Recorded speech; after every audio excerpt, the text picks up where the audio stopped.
Hi and welcome to the Riders Lounge podcast. I'm your host for this series, Steve Sommerfeld, and we are supported by Rothaus, Tan and Zeppler. There you go, that was quick. I'm just going to get straight into this one. We've just gotten home from the Night of the Jumps in Mannheim, Germany. It was unbelievable. So much went down. It was one of the bigger rider lineups we've had at Night of the Jumps in a long time, and especially for the world team with David Rinaldo, Luc Ackermann and Harry Bink going into one team. You could be forgiven for thinking this would be a slam dunk for the world team to finally get a win in 2023.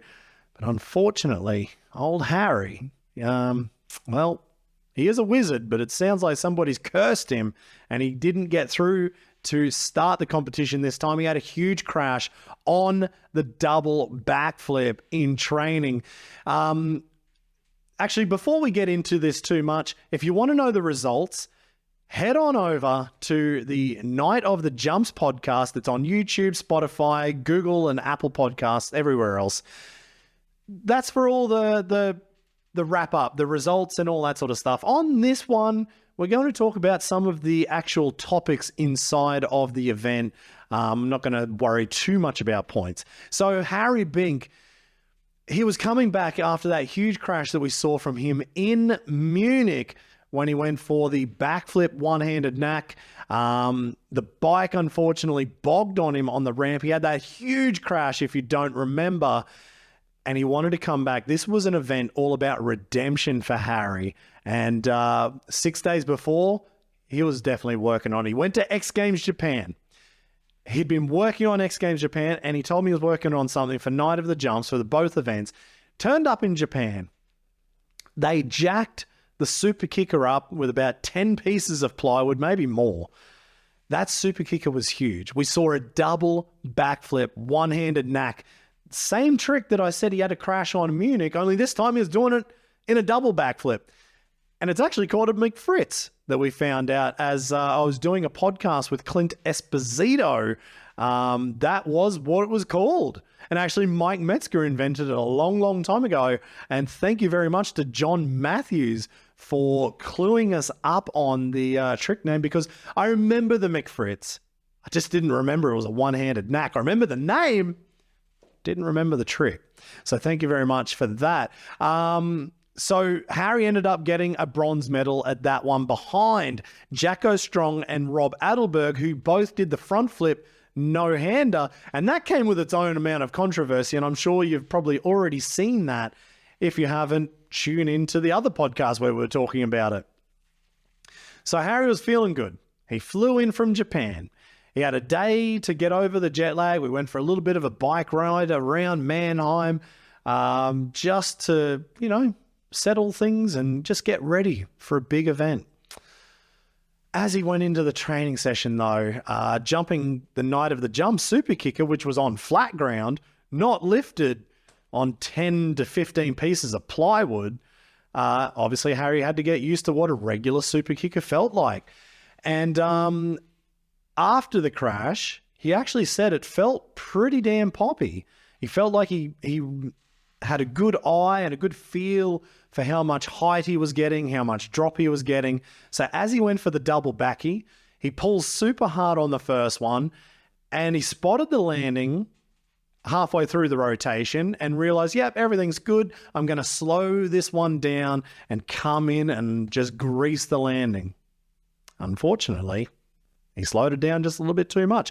Landed on the front wheel, and instead of the back wheel rotating around, it just stopped and threw him into a front flip, smacked him. And he even said that even as the front wheel was touching down, he thought for sure the back wheel would just follow. So he was very surprised. He was a little bit flabbergasted at the end of that double backy and the crash, and he just couldn't understand what had happened. One of our guys from Big Airbag, Kurt Vink, he was there. Actually, he had the video footage. Nobody else had the footage. Luckily, Kurt had it. We watched it over and over and over, and you could see the first rotation. He pinged off the ramp nicely, stood up, slowed it down for the second, and it was just too much. So Harry decided after he rang his bell, he went back to the hotel. He just wanted to rest this one off, see if he could stay there until the last minute and then come to the arena and do the competition. He wasn't feeling good. I spoke to him while he was at the hotel and he said he was just having a bit of a nap and just trying to rest up. And then he even sent a couple of messages asking how many tricks or how many jumps are in the run. Okay, that's a good sign. Then he sent through a trick list of what he was planning on doing. I'm like, okay, Harry's feeling good. And then about 30 minutes later, he said, oh no, as he stood up, he just wasn't feeling great. So he decided it was just the smarter option, and I completely agree with him to ditch this one, let it go, and just come back strong for the next one. There's no point risking riding when you're not 100%, and especially in Mannheim, this is the smallest arena or one of the smallest arenas at Night of the Jumps, only 69.5 meters long. There is no room for run-up. There is barely any room for the jump, and there's hardly any room when you land before you're in the wall. So to ride in Mannheim, you have to be at 100%, and if you're not, man, it could have been way worse. So Harry decided to miss this event. On the other side of that, we have a replacement rider who comes to every Freestyle of Nations event. And for the last couple of events, we had Pepa Aron from the Czech Republic. He rides a lot with Filip Podmol, Matej Čezák, Peter Pilat, all of those guys. We've seen him riding at Night of the Jumps. This was his third time being a reserve rider, and he's got the skills. Yeah, he actually has the skills to do the job. He's only a young kid. He's built like a beanpole, but he's got a really nice caught-over backflip, actually. And on a very tight course, I was watching him in training because I thought this is going to be interesting. We've seen him at 2 big courses before, and he handled them perfectly. And I wondered how the shorter in-runs and everything would work. He greased it. Perfect. Caught over backflips, not a problem. Working on his super flips and indies, no worries at all. When Harry had the crash, then Pepa Aron was subbed in to the world team, and he took it. Man, he rolled out there and he was going to throw down. Unfortunately, he landed off the 3rd or 4th trick in his run, knocked it down into first gear, which you do. Sometimes you do. As he was getting his flip levers ready, turning on the steering stabilizer, getting ready to throw down, probably, who knows, maybe it was that caught over backflip. But as he was on the run up, he realized he was in first gear still, and it's happened before. I know a lot of riders have done this. And he had the perfect dismount. He waited with the bike as long as possible. And then at the last second, he pushed the bike away, jumped forward, managed to make the safety deck on top of that big airbag. He bounced on top. The bike bounced backwards. There were pieces of motorbike flying everywhere. That YZ250 was going to get turned into, I don't know, trash. Actually, it didn't. It was okay. It handled it. Only the subframe was broken and, I don't know, some other bits and pieces flew off. So he managed to get away. So we've had Harry Bink's huge crash. He managed to get up and walk it off. Pepa Aron had a huge crash. He managed to get up and walk it off. That is awesome. That is so much better than having 2 riders in a hospital room sitting side by side. So, yeah, what more can you say? We've just seen 2 riders have huge crashes. They walked away and they will live to see another day. So that was kind of the Harry Bink, the Pepa Aron scenario. Very bad luck for both of those guys, but I'm stoked that they got away with it all. But throughout the night, actually, watching the mountain bikes, the BMX, the scooters, it was awesome. Those guys stepped it up another level. And actually, before we even got to the competition, whoa, let's just remember what happened in training. So as the freestyle guys are doing their training, Simon Godziek, one of the best mountain bike riders in the world, rides Red Bull Rampage. And if you've ever seen Red Bull Rampage, you will know how gnarly that is. That is free ride on another level. So Simon Godziak, he's been asking for probably about a year if he could come and just ride training. He came this time. He brought his YZ250. He chose probably, again, the worst arena to do his first ever ride at Night of the Jumps. I thought, oh, this is super tight. You come around the corner. There is no ifs or buts. If you're going towards the ramp, you'd want to get the gas on and you'd want to pull it on hard. And he did. And he was riding good. He had some pretty damn nice knacks, actually. Double grabs, knacks, whips. I don't know. There was a few more in there. I was actually a little bit busy. I didn't get to see it all, but he was out there for a good while. And he told Rachel that he had a fair few plans on the tricks that he wanted to throw out in training. In the end, he was just having fun throwing whips inside the SAP arena. So the cool thing is we've got that cross-discipline thing going on right now with Simon Godziak. Will we see him ride freestyle motocross in the future at Night of the Jumps or anywhere else? I think you will, because he's actually been building his park in Poland. So he's been training a lot, actually, in FMX, and I think that's awesome. Imagine if guys, actually, we were talking about this. Imagine if someone like R. Willie, who also crossed over from scooter to BMX to mountain bike to whatever, imagine if he jumped on a freestyle bike and just started sending it. Or we've seen guys like Pat Bowden who can double flip a dirt bike. He then rolled in and starts double backflipping on mountain bikes. So, I love seeing that kind of cross-pollination of ideas. It's unbelievable. The competition throughout the night, though, it went really well. What were the big standouts? Actually, the big standout for me was Danny Torres. Now, there is a guy who has come back to Night of the Jumps. He's come back to freestyle motocross after basically retiring out of injury. He's now had a full knee replacement, not a reconstruction. This is the real deal. This is titanium and all as the joint. There is no original joint anymore. He rode good in Berlin, but he had a couple of mistakes. Well, he fixed up those mistakes in Mannheim, and he threw down a pretty clean, rock-solid backflip. I don't know what to say. Like, he's just a legend.